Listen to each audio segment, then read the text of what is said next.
After the recent storms, a spot of sunshine could seem the ideal time to head to the beach. But at Rest Bay in Porthcawl, that now comes with a warning.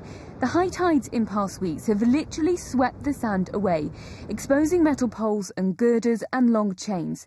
It's thought they're remnants from World War II, stuck vertically in the sand, some with barbed wire to stop tanks.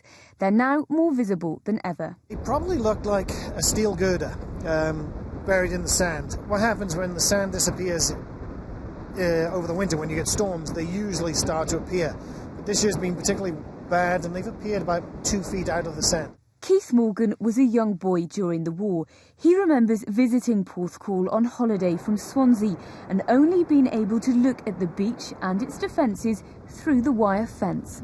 During the war, you weren't allowed on these beaches because they were areas where they were heavily defended. It was a beach that was sufficiently flat that it would be the right sort of beach for a German landing craft to come in.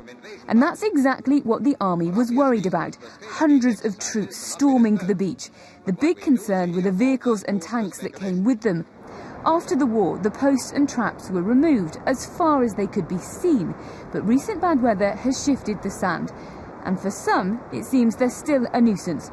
Hugh Murray runs a surf school, so frustrated about the danger they posed, this week he cut them down. When the tide comes in, it hits the rocks and starts getting a little bit deeper. And at that point, all these little bits of metal are all under the water, so you can't see them.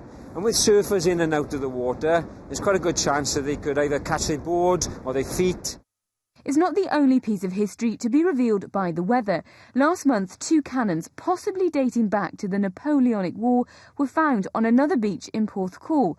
They've now got a place in the town's museum.